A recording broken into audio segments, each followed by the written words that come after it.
नमः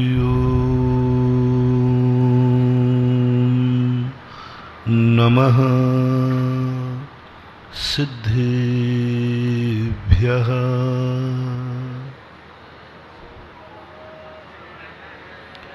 जय श्री ओम नमः सिद्धेभ्यः।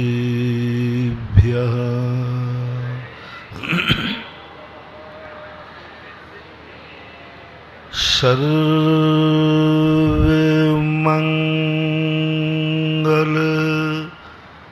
मांगल्यम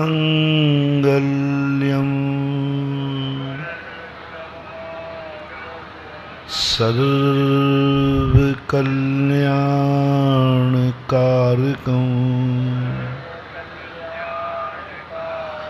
प्रधानं सर्वधर्माणां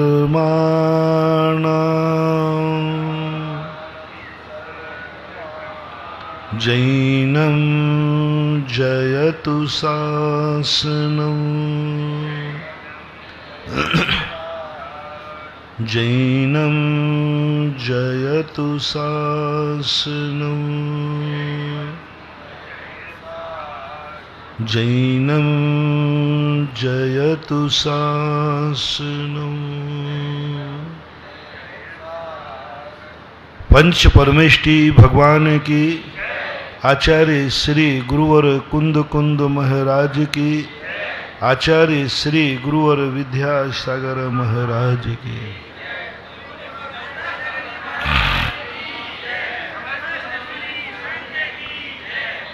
प्रसंग चल रहा है कि हम कितने भी शक्तिमान हो जाएं, कितनी भी हम स्वतंत्र सत्ता स्थापित कर लें, कितनी भी हमें मलकियत की अनुभूति हो, हमें परद्रव्यों का एहसान मानना पड़ेगा, परद्रव्य का आलम्बन लेना पड़ेगा। प्रकृति ने हमें स्वतंत्र तो किया लेकिन उपेक्षित नहीं किया। हमें एक स्वतंत्र सत्ता दी, स्वतंत्र मालिक बनाया, लेकिन हमें किसी की उपेक्षा करने का अधिकार नहीं दिया। और जब व्यक्ति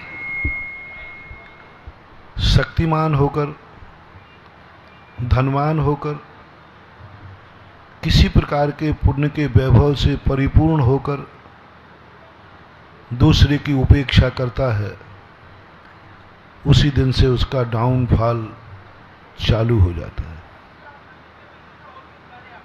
बहुत बार ऐसा देखा जाता है, बहुत ऊंचाइयों के ऊपर पहुंचने के बाद व्यक्ति नीचे कैसे आ जाता है।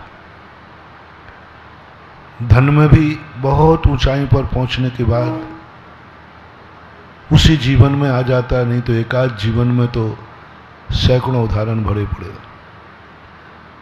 रावण जैसा व्यक्ति इतना धनवान होकर आज एक दाने दाने को मोहताज है, कैसा होता है? ये डाउनफॉल क्यों आता है? कितनी मेहनत से व्यक्ति ऊंचाइयों पर पहुंचता है, लेकिन पुनः उसका डाउनफॉल आ जाता है। कोई कारण नहीं बंधु। जैसे जैसे वो ऊंचाइयों पर पहुंचता गया, तैसे तैसे वो दूसरों को धुतकारता गया, उपेक्षा करता रहा, उनकी जिंदगी से घृणा करता रहा।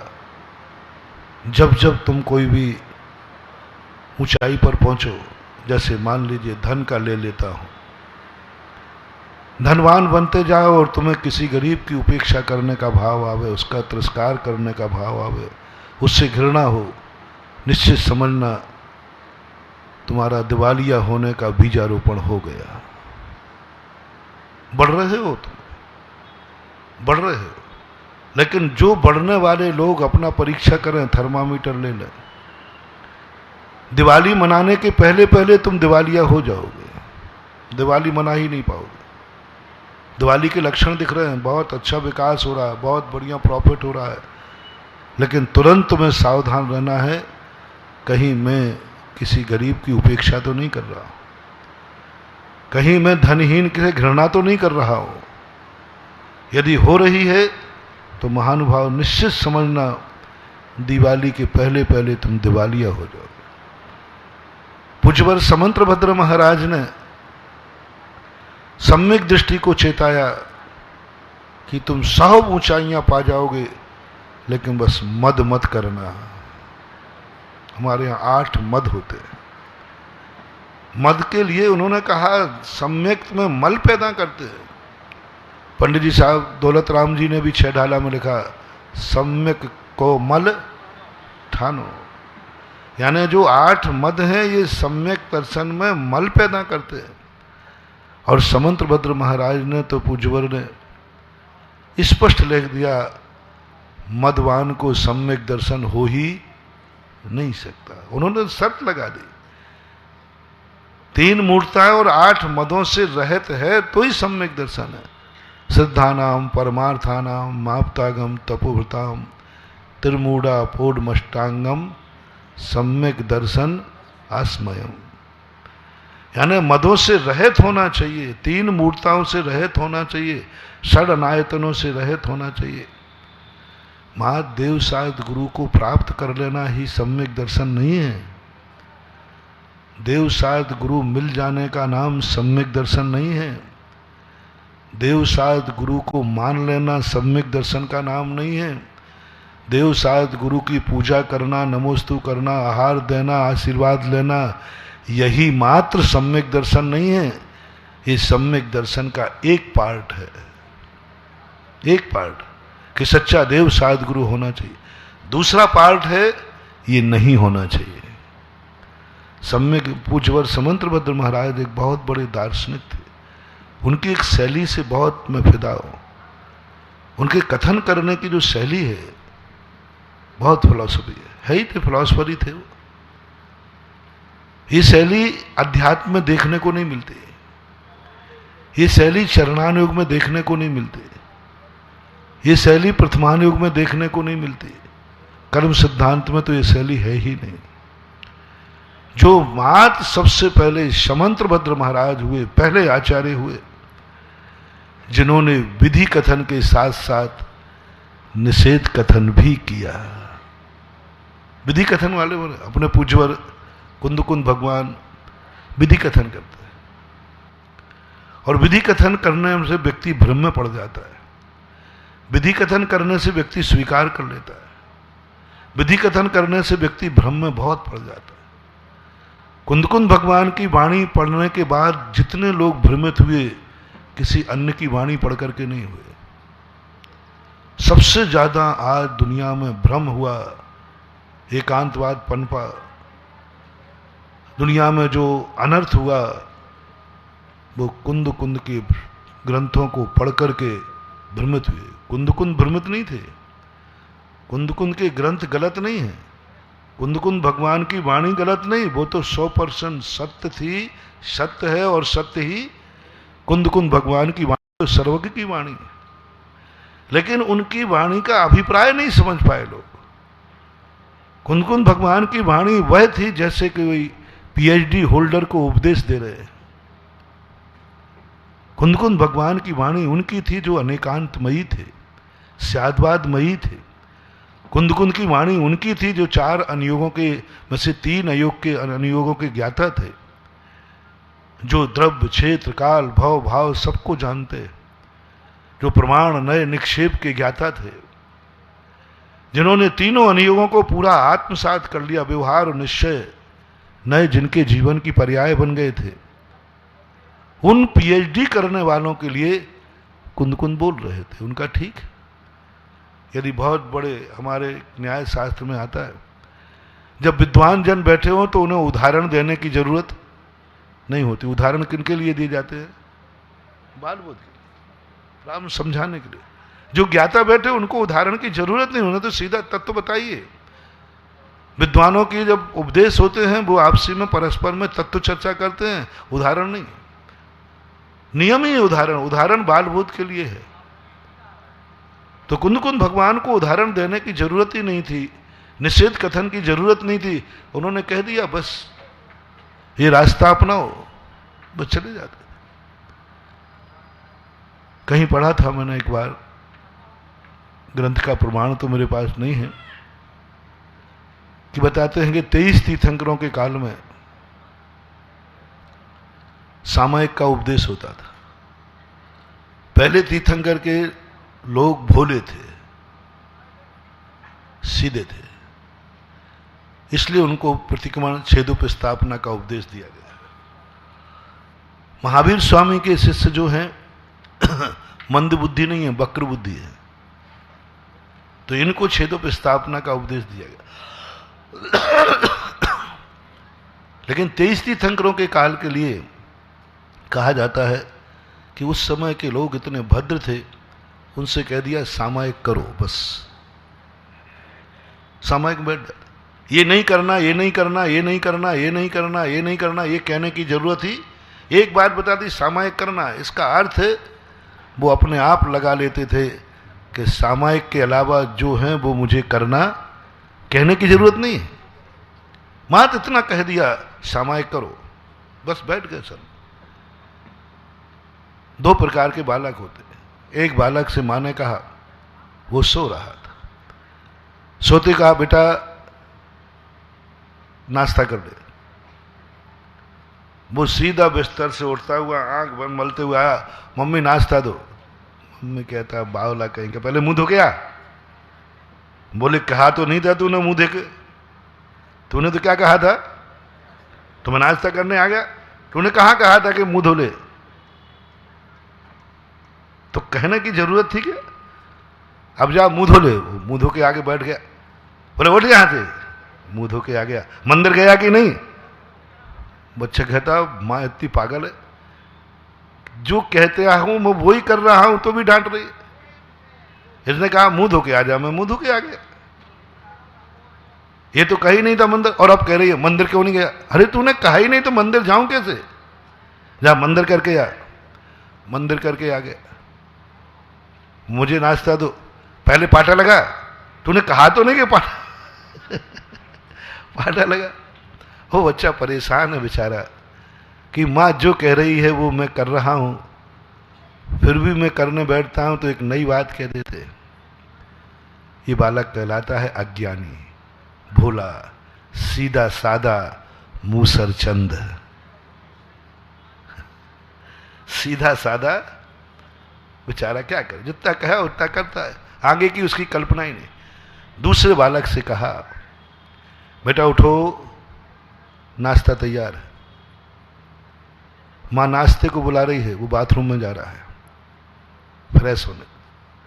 मां नाश्ते के बुला रही है, वो वाश बेसिन में मुंह धोने जा रहा है। वो नाश्ते के लिए बुला रही है, वो चावल लेकर मंदिर जा रहा है। वो नाश्ते के लिए बुला रही है, वो पाटा उठाकर बैठ गया, थाली लगा के बैठ गया। मां ने दोनों से एक ही भाषा बोली, अंतर क्या रहा, अंतर क्या रहा।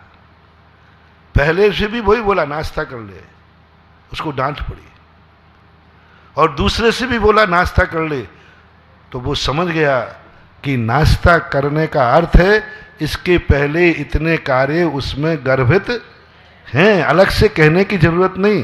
बस पुजवर कुंद कुंद स्वामी महाराज का श्रोता ऐसा ही है, जिससे कहा नाश्ता कर ले, वो जानता है कि इसके पहले मुझे क्या क्या करना है। कुंद कुंद भगवान ने कहा अध्यात्म में लीन हो जा, उसको मालूम है कि पहले मुझे मुनि बनना है। उन्होंने कहा देख तू एक शुद्ध बुद्ध ज्ञायक पिंड स्वरूपी आत्मा, इसका अनुभव कर, आत्मा में लीन हो जा। कहाँ ये पर पदार्थों में अटका है, कहाँ ये सब दुनिया के कार्यों में अटका है। आत्मा के उस परम पारनामिक भाव चेतन स्वरूप को समझ, ज्ञायक स्वभावी हो जा, ये सब प्रपंचों से ऊपर उठ जा। तो जो ज्ञानी बालक था, ज्ञानी शिष्य था, ज्ञानी श्रोता था, वो तुरंत समझ गया आत्मा में लीन होने की बात कह रहे हैं, इसका अर्थ है कि मुझे समस्त अशुभ कार्य छोड़ना है।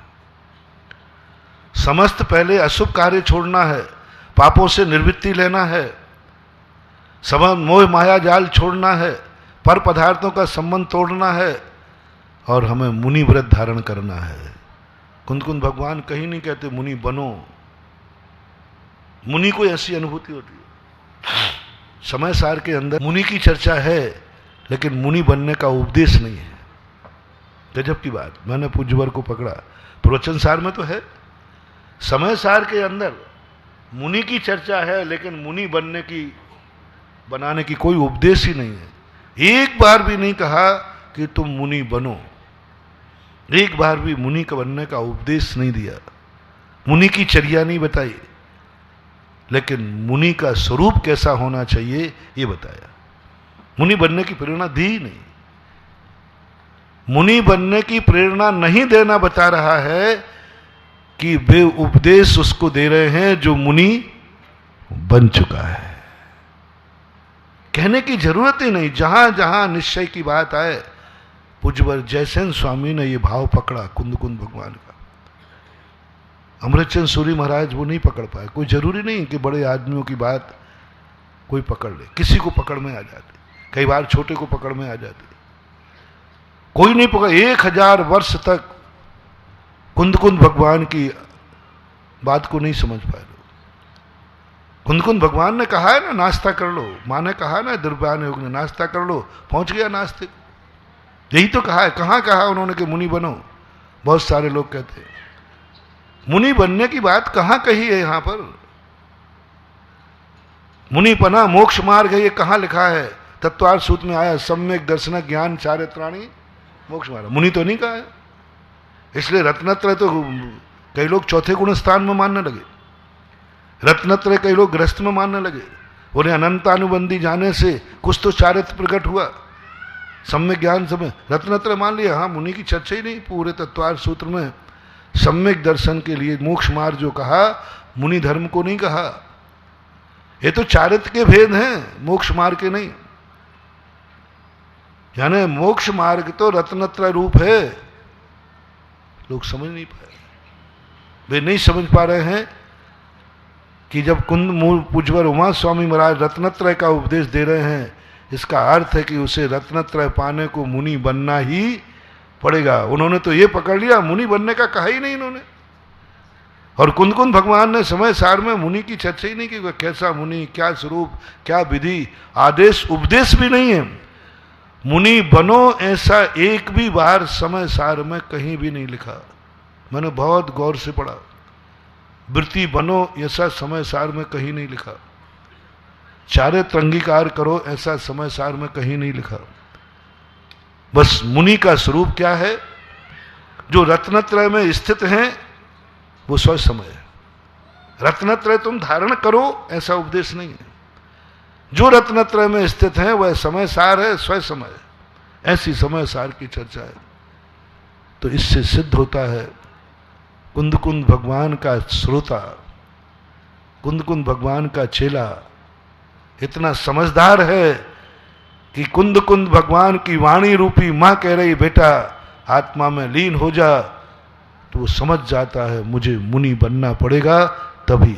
जैसे उस बालक से कहा रोटी खा ले, नाश्ता कर ले, वो समझ गया कि नाश्ता के पहले मुझे इतने कार्य करना है। लेकिन अपन लोग इस नंबर वाले बालक नहीं है, अपन वो पहले नंबर वाले। कैसे बालक है? मम्मी ने कहा नाश्ता कर ले, लाओ लाओ। अरे भाई मुंह तो धो ले पहले, फ्रेश तो हो जा। और तू कहती तो है नहीं। बस महानुभाव, द्रव्यानुयोग की मां, चरणानुयोग की मां, ये सारी माताएं, ये बात जयसेन स्वामी ने पकड़ी। और कुंद कुंद जयसेन स्वामी कहते हैं कुंद कुंद भगवान जहां जहां निश्चय की बात करें, जहां जहां आत्मानुभूति की बात करें, जहां जहां शुद्धोपयोग की बात रखें, वहां वीतराग सम्यक दृष्टि लेना, सराग सम्यक दृष्टि नहीं लेना। बार बार, कम से कम 10-15 बार बार पूज्यवर जयसेन स्वामी कहते हैं यहां वीतराग सम्यक दृष्टि लेना, सराग सम्यक दृष्टि नहीं। सगर पांडव आदि ग्रस्त अवस्था वाले नहीं, मुनि वाले लेना।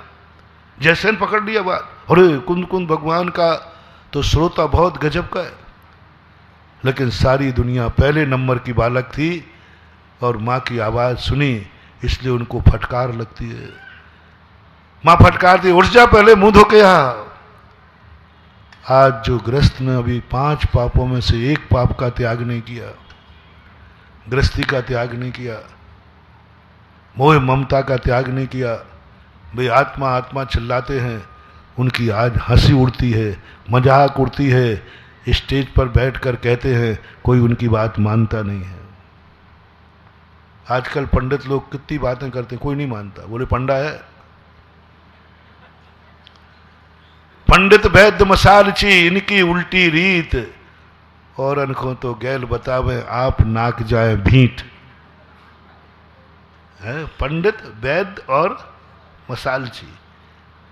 मसालची को देखा आपने? मसालची सिर पे हंडा रखता है ना, सारी दुनिया को प्रकाश देता है, लेकिन उसके पैर तो अंधेरे ही में रहते हैं। वो स्वयं अंधेरे में चलता है और दुनिया को उजला जाए। इसी प्रकार पंडित होते हैं, दुनिया को तो उपदेश देते हैं, है? बाजार के बैगन अलग हैं और शास्त्र के बैगन अलग हैं। वैद्य भी यही होते, बहुत सारे वैद्य, ज्यादातर देखना वैद्य दूसरों को पथ बताएंगे, स्वयं को पथ करेंगे। बहुत सब देखना, डॉक्टर लोग सिगरेट पीते पाए जाएंगे, उनसे कहो कि इसमें निकोटीन है और जो स्वास्थ्य के लिए हानिकारक है, वो कहता मैं नहीं लिखा था। तो ये इनकी उल्टी रीति है, इसलिए कोई मानता नहीं है। सब बंद 1000 बातें कहते, कोई नहीं मानता। एक बार एक पंडित जी ने कहा, बोले महाराज जी आप लोगों के पास ऐसा कौन सा जादू है, हम लोग बोली बुलवाएं तो कोई बोलते ही नहीं, और आप बैठ जाओ तो बोली बढ़ जाती है, आखिर आप कौन सी माला फेरते हो? मैंने कोई माला फाला कुछ नहीं है, बस इतना ही है कि तुम्हारे लिए लोग जानते हैं कि तुम्हारी स्थिति क्या है, तुम्हारी कथनी मात्र है, क्रिया शून्य है। क्रिया शून्य कथनी प्रभावकारी नहीं होती है, इसलिए वहां लोग नहीं समझ पाए और लोगों ने कह दिया, उनकी हंसी उड़ाई जाती है, मजाक उड़ाई जाती है। पंडितों की बात कोई आजकल मानते ही नहीं है, क्योंकि वो तो सीधे आके नाश्ता करने बैठ गए। गृहस्थों से कह रहे आत्मानुभव करो, शुद्ध उपयोग करो, आत्मा में लीन हो जाओ। अरे भाई वृत्ति, बोले समय सार में लिखा ही नहीं है।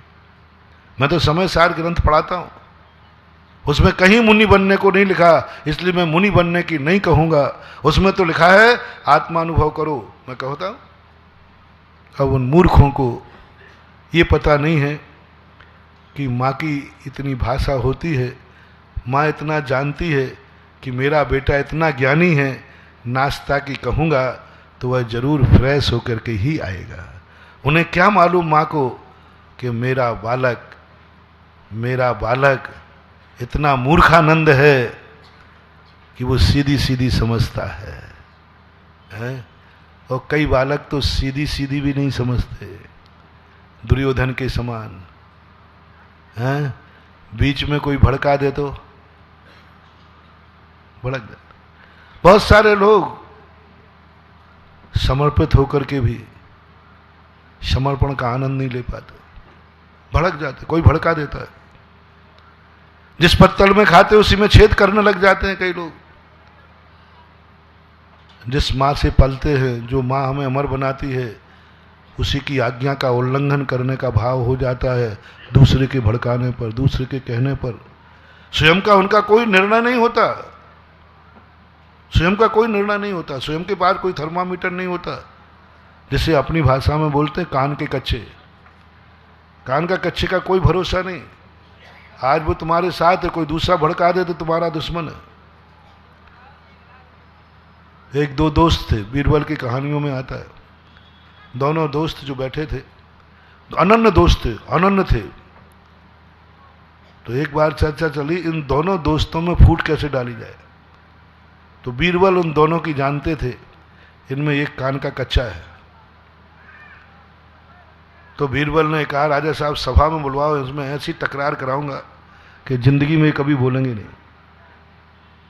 तो बीरबल ने बैठा लिया, एक तरफ इसको एक तरफ इसको, और बीरबल ने एक व्यक्ति के कान में कुछ बुदबुदाया, कहा कुछ नहीं। अब वो बाजू वाला सुन नहीं पाया, उठने के बाद कहा ये बताओ बीरबल ने तुमसे क्या कहा था? बोले उन्होंने तो कुछ नहीं कहा। बोले झूठ बोल रहे हो दोस्त होकर के, झूठ बोल रहे हो तुम, मैंने अपनी आंखों से देखा, तुम्हारे कान में उन्होंने कुछ बुदबुदाया कहा था। बोले भैया कुछ नहीं बोला, बीरबल ने पता नहीं क्यों किया ऐसा, मैं भगवान की सौगंध खाता हूं, तेरी मेरी सौगंध खाता हूं, बीरबल ने कुछ नहीं कहा। बोले मैंने खुद आंखों से देखा है। कान में कहा तो था ना, ओंठ भी हिलाए थे, लेकिन आवाज नहीं निकाली थी। तू झूठ बोल रहा है, मेरी आंखें गलत नहीं हो सकती, मैंने आंखों बता बीरबल ने क्या कहा। अब कुछ कहा तो बेचारा बता दे। वो तो बीरबल की चाल थी कि इन दोनों में फूट कैसे डाली जाए। अब वो कहता है कि नहीं, मैंने आंखों से देखा है, बीरबल के ओंठ भी चलते देखे थे। बता क्या कहा, अब बोलो, क्या बीरबल ने कुछ कहा था? तो उसने कैसे सुन लिया? उसको कैसे शक हो गया, बस खत्म। अब उसने सौगंध, बोले नहीं तू कितनी सौगंध का, सब झूठा, आज से तू मेरा मित्र नहीं, तू मेरा दुश्मन, मेरे से छुपा रहा है। बोल अपना क्या नियम था, हम एक दूसरे से कुछ भी छुपाएंगे नहीं। बीरबल ने क्या कहा, बीरबल ने क्या कहा वो बता, तो मित्र रहेगी, नहीं तो तू मेरा दुश्मन। अब इसका समाधान क्या होगा? दुश्मन हो गए दोनों। राजा साहब के सामने बीरबल बोले राजा साहब संभालो, अब दोनों एक दूसरे के ऐसे दुश्मन हैं कि फूटी आंख से नहीं देख रहे। बोले ये बता राजा बीरबल तूने किया क्या, ये बता दे। बोले साहब कुछ नहीं किया। बोले क्या किया तूने, हम तो मर गए, सारी दुनिया पूरा नगर मर गया कि इन दोस्तों की दोनों में टकराहट की जाए, इन दोनों को अलग किया जाए। कोई भी आज तक सफल नहीं किया, बीरबल तूने किया क्या ये बता दे। बोले राजा साहब मैंने कुछ नहीं किया, कोई जादू किया, मंत्र किया, टोना किया। बोले नहीं साहब कुछ नहीं किया। फिर हुआ कैसे? बीरबल ने एक ही कहा, मैंने इन दोनों को, मित्रता तो घनी थी, लेकिन मैंने देख लिया था एक व्यक्ति कान का कच्चा है, ये शकीला है, शक कर लेता है, शक के घेरे में है। अब इस व्यक्ति को तोड़ने में 2 मिनट नहीं लगना, 2 मिनट नहीं लगना। बाप बेटे को तोड़वा दो, सास बहू में झगड़ा करा दो, बस उनमें से एक कान का कच्चा होना चाहिए, बस तुम बुदबुदा देना, उतने में निपट जाएगा सब काम। और यही सारे संसार में अध्यात्म में हो रहा है। अपनी जिंदगी का निर्णय नहीं समझ पा रहे। दृढ़ सिद्धांत अपना स्वयं का कोई निर्णय नहीं होता। दूसरा भड़का दे तो जिनवाणी के वचन भी दुर्योधन के समान निरर्थक हो जाते हैं और दूसरे के भड़काने में आ जाता। ये 30 नंबर का व्यक्ति जो दुर्योधन के समान निकृष्टतम निकृष्ट है, ये सारी दुनिया को मिटा देगा और एक दिन जिस पत्तल में खाया है उसी में छेद करेगा। गुरु की बुराइयां ढूंढना शुरू कर देगा, उसको बुराई बुरा दिखेगा। गुरु माँ बाप में बुराइयां देखना शुरू कर देगा, सारे जगत में बुराइयां दिखेंगी और दिखेंगी नहीं, वो बुराई करना शुरू कर देगा और इतना बुरा उसकी दृष्टि हो जाएगी बहुत ज्यादा। फिर वो जिंदगी में अंत में स्वयं मारा जाएगा, स्वयं फंसेगा उन बुराइयों में, स्वयं दुखी होगा, स्वयं दोस्ती खत्म हो जाएगी। जब अकेला बचेगा, अब बार बार उसको जो देखे वही पीट रहा है, जो देखो वही ठुतकार रहा है। क्योंकि जब दोनों दोस्त थे ना तो कोई उसकी तरफ आंख नहीं उठा पाता था। अब लोगों को मजा आ गया। अब तो दूरा ताकत क्या थी, कल बताया था ना, कुल्हाड़ी की ताकत 2 हाथ का बैंट होता है। कुल्हाड़ी में बैंट लग जाए तो कितने ही काटे कुछ फर्क नहीं पड़ता, और बैंट निकल जाए तो कुल्हाड़ी की ताकत कम हो जाती है। बहुत बार हम इस सृष्टि में रहकर अकेले अलग थलग पड़ जाते हैं अपने दुर्गुण के कारण। अपने अंदर एक वीक पॉइंट होता है, क्योंकि हर व्यक्ति तुम्हें अच्छा नहीं देखना चाहता, हर व्यक्ति तुम्हारे संगठन में नहीं देखता। हर पड़ोसी चाहता है कि इस घर में फूट कैसे पड़े, फूट डालो, राज्य करो। ये तो उदाहरण दे रहा हूं, अभी मैं अध्यात्म की तरफ तुम्हें ले जाऊंगा। व्यवहारिक दृष्टि से बंधु अपनी जिंदगी में निर्णय करने की क्षमता स्वयं रखो, किसी के भड़कावे मत आओ, छिद्रान्वेषी मत बनो, अन्यथा सामने वाले का कुछ नहीं बिगड़ेगा, तुम्हारी ऐसी स्थिति हो जाएगी जो देखो वही पीटेगा, वही मारेगा। हमारे यहाँ तुकारी की कथा आती है, तुकारी की, तुंकारी अंत में जाकर के वो हर बात में चिढ़ती थी, बाद में उनकी बहुत बड़ी कहानी है, खून निकाल के लाख शादूत कोई बनाते थे, तब उसको पता चला, अरे हाँ कम्बल रखते थे पूरे का, बहुत बड़ी विचित्र। एक छोटा सा दुर्गुण था तुकारी का, चिड़चिड़ापन, उसके कारण से वो अपनों से विमुख हो गई, सब कुछ खत्म हो गया। तो ये पहला नंबर का आप कभी भी नहीं बनना, अपनों के अलावा, अपने के अलावा किसी अन्य की बातों पर विश्वास नहीं करना। दुर्योधन नहीं समझ पाया कि जो मुझे उपदेश दे रहा है वो दुश्मन का सारथी है, और जिसने मुझे आदेश दिया है वो मुझे जन्म देने वाली मां है। मां की बात को गौण कर दिया। दूसरे नंबर का बालक वो है जो मां जो कहती है उतना ही करता है, उससे ज्यादा नहीं करता, उससे ज्यादा कभी नहीं करता। जो कह दिया मां ने मैं उतना ही करूंगा। ये बेटे भोले कहलाते हैं, मूसर चंद कहलाते हैं। इन बेटों का अकल्याण तो नहीं होता, लेकिन कल्याण भी नहीं होता, क्योंकि मां के इतनी आज्ञा प्रधानी है कि मां से कहते स्पष्ट बोलो, वे बाद में डांट खाते। आज जो वर्तमान में समय सार के स्वाध्याय करने वाले गृहस्थ हैं, ये दूसरे नंबर के बेटे हैं। ये किसी के भड़कावे में तो नहीं आते, लेकिन मां ने जितना कहा उतना ही मानते। मां ने विधि कथन कहा उतना ही मानते। मां ने कहा आत्मा में लीन हो जाओ, हो जाते। मां ने कहा नाश्ता कर लो, आ जाते, आदेश के मानने वाले। मां ने जो कहा, लेकिन इनका कल्याण कभी नहीं होगा। ये कभी सत का आनंद नहीं ले पाएंगे, ये उस आत्मा में लीन नहीं हो पाएंगे। ये जो नीति समंत्रभद्र महाराज समझ गए। कुंद भगवान और समंत्रभद्र महाराज में कोई ज्यादा अंतर नहीं, 50 साल का अंतर है। एक ही शताब्दी में दोनों हुए लगभग। तो उन दोनों में समंत्रभद्र महाराज समझ गए कि कुंद भगवान ने जो उपदेश दिया है इससे लोग भटक जाएंगे, भ्रमित हो जाएंगे, ये पंचम काल के जीव हैं, ये सीधा बिस्तर से उठकर नाश्ते पे बैठ जाएंगे। उन्होंने तुरंत उपदेश दिया रत्नकर्ण श्रावकाचार्य के माध्यम से, सुनो तुम्हें ये करना है और ये नहीं करना। इदमें वो दृश्य में वो तत्वम नान्यान्न चान्न था, इसमें भी दोनों कथन यही है, इसी प्रकार है, बस काफी है इतने कहना नहीं। ये सुधरे हुए लोगों को कहा जाता है, पीएचडी होल्डरों को कहा जाता है, ये मुनि महाराजों को कहा जाता है, जो तीनों अनुयोगों के ज्ञाता हैं, सब कुछ व्यवहार निश्चय सब जानते हैं। ऐसे मुनिराजों को कहा जाता है इदमेवो दृश्यमेवो, ऐसा ही है, इसी प्रकार है। लेकिन जो अभी मुनि नहीं बने हैं, जिन्होंने तीनों अनुयोगों का ज्ञान नहीं है, जिनकी जिंदगी में चारित्र नहीं आया, उनसे ये नहीं कहा जाएगा। समंत्रभद्र श्रावक को उपदेश दे रहे थे, कुंद भगवान मुनि को उपदेश दे रहे थे। दोनों की अलग अलग क्लास थी, दोनों के अलग अलग क्लास टीचर थे। समंत्रभद्र महाराज ने मुनियों को उपदेश नहीं दिया, मूलाचार नहीं लिखा, मुनियों का आचार विचार नहीं लिखा, वो कुंद भगवान ने लिखा प्रवचन सार में।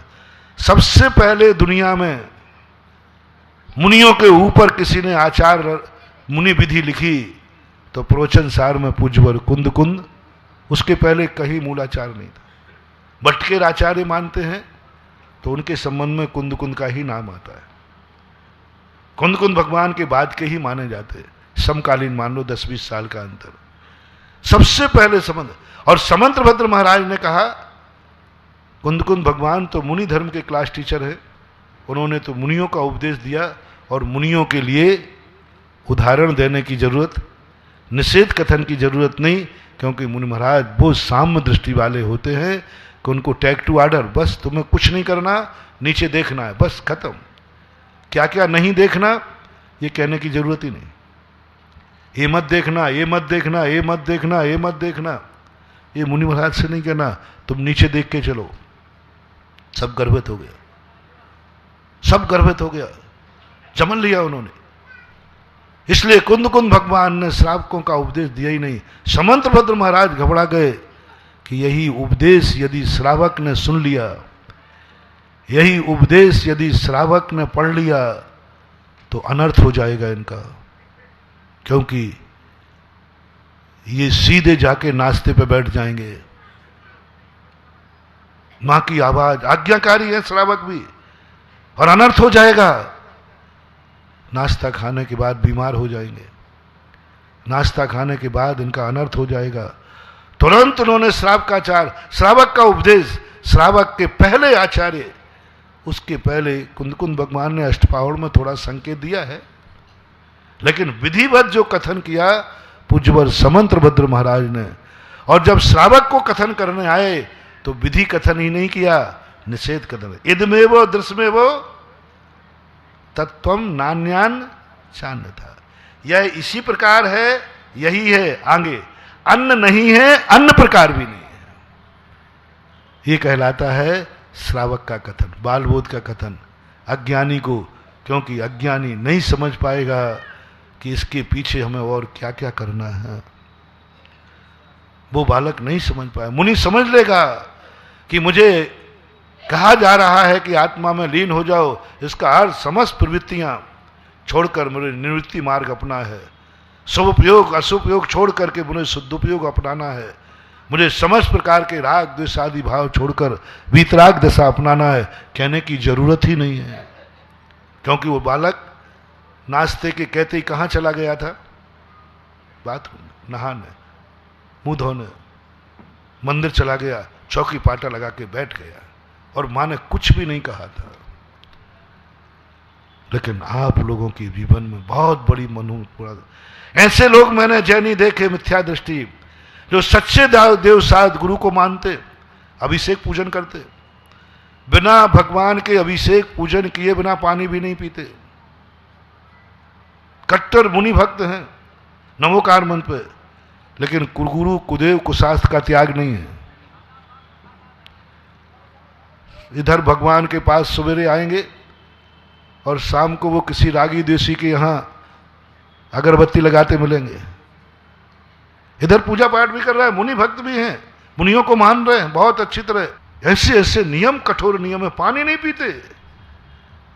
लेकिन खोटे देवों के यहां पता नहीं कहां कहां जाकर, यहां आने के बाद फिर पता नहीं वो कहां कहां क्या क्या झाड़ा फाड़ा, ओझा फोजा, गंडा ताबीज, पता नहीं क्या क्या करते हैं। वो तो सब आप लोगों को मालूम है। कितने % मान लो जो सच्चे देव को मानते हैं, लेकिन खोटे देवों के यहां भोग देने का त्याग नहीं है, खोटे का त्याग नहीं है। 5% यानी 95 मानते हैं ना, 95% लोग हैं। बोलो ये हैं जैन मिथ्या दृष्टि। जैन अपर नाम सम्यक दृष्टि होना चाहिए, जैन अपर नाम सम्यक दृष्टि होना चाहिए। कैसा कलयुग है, जैन अपर नाम मिथ्या दृष्टि 95%। 95% सच्चे देव सच्चे देव को पहचान लिया, सच्चे देव को पूज लिया, सच्चे देव को मान लिया, सब कुछ कर लिया, लेकिन अभी खोटे देव का त्याग नहीं हुआ। तो कैसा हुआ, कैसा होता है? एक व्यक्ति नाली का पानी बह रहा था, तो उसने कहा भैया ये नाली का पानी मत बहाओ। बोले वो तो बहेगा। बोले भैया गलत करें तो पंचायत, बोले पंचों को तो मानोगे? अरे पंच तो परमेश्वर होते, पंचायत तो अपनी होती है, तो वो निर्णय करें, वो मानोगे कि नहीं? अरे पंच तो परमेश्वर होते, उनकी बात तो भगवान की वाणी होती है। पंचायत बैठी, पंचायत ने मुख्तारनामा लिखाया, कि भाई लिख के देना पड़ता है कि पंचायत जो निर्णय करेगी हमें मानना। कोर्ट में भी शायद ही लिख के देते होंगे। तो उन्होंने कह दिया ठीक दशरथ करो भाई, हम लोग जो निर्णय करेंगे वो होगा। बोले पंचायत सिर माथे, पंच परमेश्वर हैं, उनकी बात 100% सही है। नीचे नोट लगा दिया, लेकिन नाली वहीं से बहेगी। पंचायत काय के लिए बैठी थी? पंच मंजूर है, पंचों की बात मंजूर है, लेकिन नाली वहीं से बहेगी। बंधुओं, अपन लोगों ने अनादि काल से पंच परमेष्टि मिले, पंच परमेष्टि को माना, पंच परमेष्टि को महान माना, लेकिन नीचे नोट लगा दिया, नाली वहीं से भरेगी। सब बात मंजूर है, पंच परमेष्टि मंजूर है। कौन नहीं मानता? कौन जैनी नहीं मानता पंच परमेष्टि को? सारे दुनिया के जैनी, हर जैनी मानता है पंच परमेष्टि महान है, लेकिन नीचे नोट क्या लगा है? नाली। जो खोटे देवों को मैं मानता हूं, मैं जो चबूतरों को पूजता हूं, मैं पत्थरों को पूजता हूं, मैं कुल देवता को पूजता हूं, मैं फलाने स्थान पर जाता हूं, महाराज वो तो मानूंगा, वो नहीं छोड़ूंगा, वो तो नहीं छोड़ूंगा। आप जो कहो वो भगवान के लिए करूंगा, पूजा करूंगा, अभिषेक करूंगा, माला फेरूंगा, मूर्ति बैठाल दूंगा, मंदिर बना दूंगा, पंचरणा करा दूंगा, आप जो कहो उतना कर लूंगा। लेकिन नीचे लाइन लगा दो, लेकिन सब बेकार हो गया। बहुत अच्छी खीर बनाई, मावा मिष्ठान डाला, काजू किस्मत डाले, सब डाल दिया, कहीं कमी नहीं है। बहुत बढ़िया, रबड़ी भी डली थी, दूध नहीं था, रबड़ी थी। और क्या क्या डलता है वो आप लोगों को बता देना है अच्छी खीर के लिए। अब बहुत बढ़िया खीर बनाई, बस अंत में कुछ गड़बड़, कुछ भी गड़बड़ नहीं हुआ। तवेला भर खीर थी, पूरी अच्छी थी, बहुत बढ़िया थी। बस अंत में, और तुम्हें भूख लगा, अरे भाई अब तू ज्यादा मत बोल, परोस। अब इतनी प्रशंसा कर देंगे तो भूख तो बढ़ी जाएगी, इतनी प्रशंसा करेंगे तो खाने की ललक तो अब खाने वाला कहता है अरे भाई सुन लिया आप, तो तुम बता, मैं स्वाद चख लूंगा इतने। लेकिन अब देखना, आपका मन बन गया था, आपका हुमूस बन गया था, जल्दी परोस खा के देखूं। इतने में किसी ने कह दिया लेकिन। अब 50% क्या हो गया? जो खाने की ललक थी वो क्या हो गई भाई? लेकिन क्या? अरे भाई खा तो सही। अरे लेकिन क्यों बोले? बोले लेकिन इसमें 1 सेंटीमीटर की छिपकुली की पूंछ गिर गई थी। खीर कितनी थी? अब खाने की ललक, अब खा लो ना। अरे तुम तो कह रहे थे जल्दी परोसो। यही स्थिति अपनी जिंदगी की हो रही है। हम भगवान से खूब प्रभावित हैं। अरहंत भगवान 40 गुण मंडित, 34 सती से संपन्न, इतनी महिमा सुन करके, इतनी महिमा सुन करके, और हमने देवता स्वीकार कर लिया कि मेरा देव कौन? तुम्हारा देव कौन? जिनेन्द्र देव। क्यों? और आज आपने महिमा ही ऐसी गाई, ऐसी महिमा गाई, मैं तो चला आया। भगवान अतिशय संपन्न, 34 अतिशयों को भगवान के सुन करके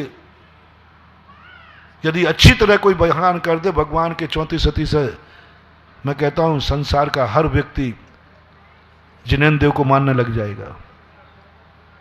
64 रिद्धियों का वर्णन कर दे कि इनके पास ऐसी रिद्धियां हैं कि ये देख ले में तो जिंदा व्यक्ति मर जाए, और जो देख ले में वो मरा व्यक्ति भी, मरा यानी मूर्छित व्यक्ति भी, निर्विष दृष्टि।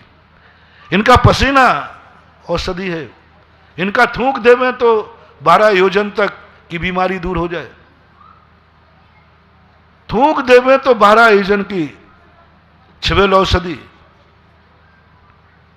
मल मूत्र कर दें 12 योजन तक बीमारियां दूर हो जाएं। ऐसी शक्तियां हैं इनके पास। ये सुनकर के सारे लोग लट्टू हो जाएंगे। जब खीर का तुमने मजा सुना, खीर की तुमने प्रशंसा सुनी, आपको खाने का मन हो गया।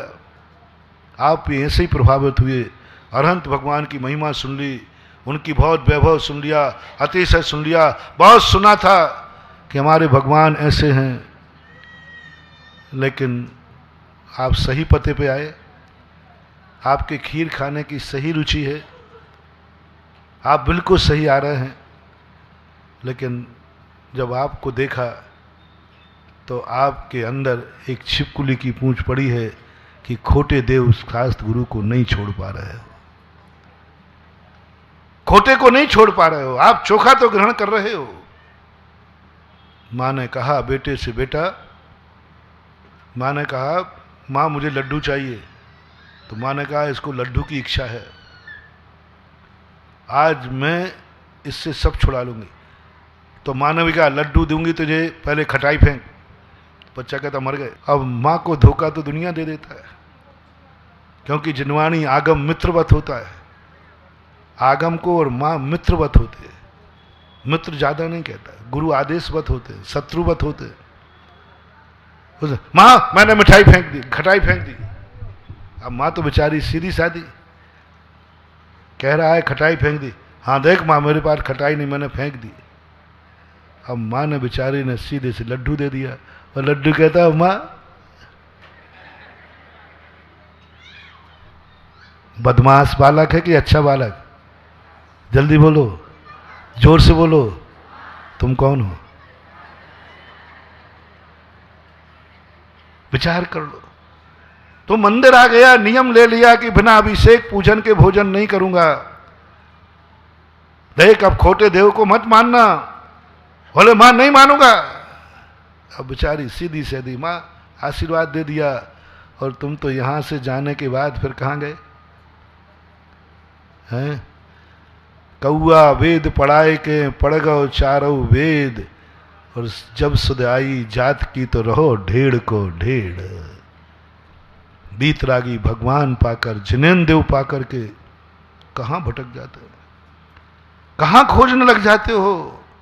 मानतुंग आचार्य महाराज विश्वास के साथ कहते पूज्यवर कि एक बार जिसने आपको पा लिया फिर वह दूसरी तरफ जाने का भाव नहीं करता। इक्षु रस पीने के बाद खारा पानी नमक का कौन पीना जाए? ये स्थितियां बन रही। तो समंतभद्र महाराज ये बात जानते थे कि विधि कथन करने में इनका कल्याण नहीं होगा, तो उन्होंने तुरंत निषेध किया। सच्चे देव साध गुरु को मानो, श्रद्धा नाम परमार्था नाम मार्ताघम तप बता। परमार्थ भूत देव साध गुरु पर श्रद्धान करो। इतने कह के चुप नहीं हुए, इतने कह के चुप नहीं हुए। उन्होंने तुरंत कहा त्याग क्या करना है? त्रिमूढ़ा पोड़ मष्टांगम सम्यक दर्शन अस्मय। 3 मूर्ताएं त्यागो, कुगुरु कुदेव कुशास्त्रों को, और 8 मदों का त्याग करो। षडनायतन आदि सब उसमें आ गए। ये कथन जब पूज्यवर समंतभद्र महाराज का पढ़ा, मैंने कि अब नहीं भटक सकता कोई, अब कोई नहीं भटक सकता। पहले कह रहा है कि ये 3 का त्याग है कि नहीं, अब तुम नहीं कह सकते कि मैं सच्चे देव को मानता हूं। समंतभद्र पूछते हैं खोटे देव का त्याग है कि नहीं? बोले नहीं है। तो जाओ, खीर में छिपकुली की पूंछ पड़ी है, खा लो, खा लो, अब मरोगे, जहर है वो। बस एक छोटी सी बूंद अमृत तबेले की खीर को निरर्थक कर देता है। इतना हमने पाया, पूर्व जन्म में हमने अरहंत पाए थे और हमें इतने पसंद आए थे कि हमने नियम लिया था, हे भगवान मर करके मैं जन्म लूं तो ऐसे कुल में जन्म लूं जहां जिनेन्द्र देव को देव माना जाता हो। ऐसा भाव किया होगा। उस जन्म के भगवान माने, इस जन्म में भगवान मान रहे हैं, लेकिन बस खोटे देव की पहचान, खोटे को हम त्याग नहीं पा रहे। उस बालक के समान मिठाई मिल रही है लेकिन खटाई का त्याग नहीं हो पा रहा है, कुपथ का त्याग नहीं हो पा रहा है। इसलिए समंतभद्र महाराज ने निषेध कथन किया। और आगे जिसकी अपन मूल में चर्चा कर रहे थे, उन्होंने कहा ठीक है तुमने देवसाद गुरु को अपना लिया, खोटे देवसाद गुरु भी छोड़ दिए। कई लोग यहां बैठे हैं जिन्होंने महाराज जी हमने दोनों जुड़े, सच्चे देव को ही मानता हूं, खोटे को त्याग कर दिया मैंने, गर्दन कट जाए मर जाऊं लेकिन ये मस्तक जिनेन्द्र देव के अलावा कहीं झुकेगा कितने परसेंट बताए थे वो? 5। उन 5 में भी निपटा रहा हूं, कम तो करूंगा। उन 5% में भी क्या हो गया? त्याग है उनका। नहीं, खोटे देव नहीं, खोटे गुरु नहीं, खोटा शास्त्र नहीं। महाराज मेरा नियम है, मैं जिनेन्द्र देव के अलावा कहीं धोख मनोती नहीं करता। समंत भद्र महाराज कहते अभी भी मैं सम्यक दर्शन घोषित नहीं करूंगा। ऐसे कितने लोग हैं जो ये नियम लेकर के 8 मद जिनके अंदर भरे पड़े हैं। धन का मद रावण के पास। रावण सच्चे देव साध गुरु को मानता था। जैन दर्शन के अनुसार उसने कभी कुदेवों को वंदना नहीं की, कुदेवों को नमस्कार नहीं किया। पूज्यवर रविशरण महाराज श्री पद्म पुराण में, पूरे पद्म पुराण को मैंने पढ़ा, जैन दर्शन के अनुसार बोल रहा हूं, कहीं भी उसने रागी द्वेषी कुदेवों को कहीं नहीं माना, कभी नहीं माना। मन से नहीं, वचन से नहीं और काया से। मन में भी नहीं, वचन से भी नहीं, काया से नहीं। रावण का कुगुरु कुदेव कुशास्त्र का त्याग था और सच्चे देव साध गुरु का अनुयायी था, कट्टर अनुयायी था, कट्टर अनुयायी था। लेकिन फिर भी वह सम्यक दर्शन का फल नहीं पा पाया, फिर भी वह दुर्गति चला गया, फिर भी वह सम्यक दर्शन मलिन कर गया। कहां कमी थी? मैंने रावण की जिंदगी को जैन दर्शन की कसौटी पर जब देखा, बहुत पवित्र वर्णन है रावण का, बहुत पवित्र वर्णन है, बहुत पवित्र वर्णन। आप पढ़ना रावण को, जैन दर्शन। वो राक्षस नहीं है, पवित्र वर्णन कह रहा हूं मैं। रावण के बहुत पवित्र वर्णन है। उसकी श्रद्धा पवित्र थी, उसकी क्रिया पवित्र थी धार्मिक, उसकी पूजा पवित्र थी धार्मिक। कोई खोटी पूजा नहीं करता था, चोखी ही करता था। कोई खोटे देव को नहीं पूजता था, चोखे को ही पूजता था। सब कुछ उसका सही था। बस एक बात थी, उसका मद का त्याग नहीं था। मद आ गया उसको, अपने धन का, अपनी प्रभुता का, अपने ऐश्वर्य का, अपनी शक्ति का।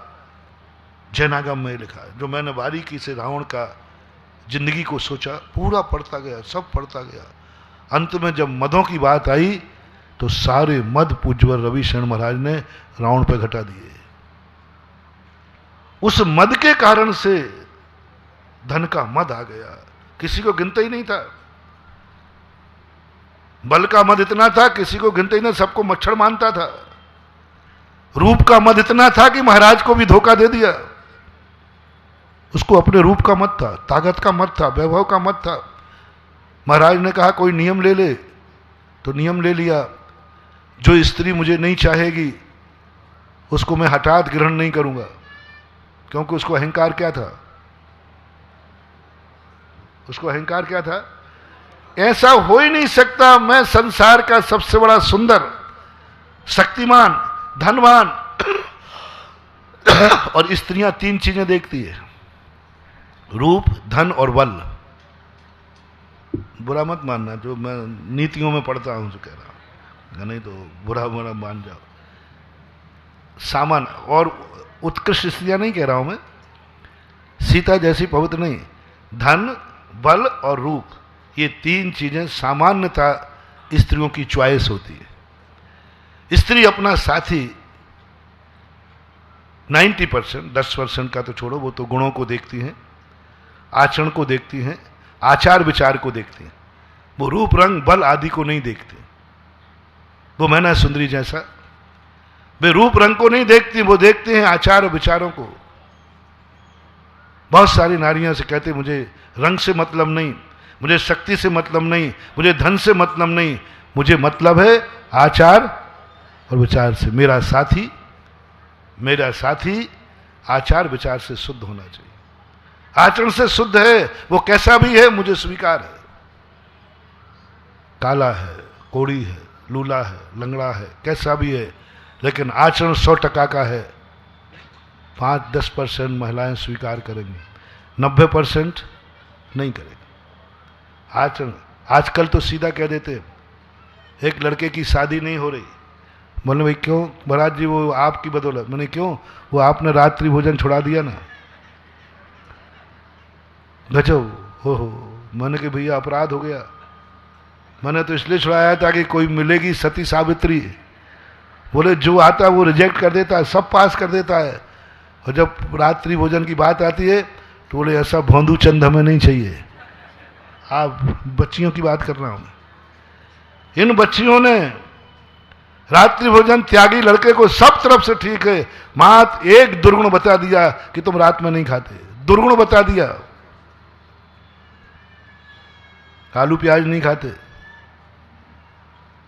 बिना भगवान के अभिषेक के। अभी 3-4 दिन पहले जब मैं यहाँ आया ही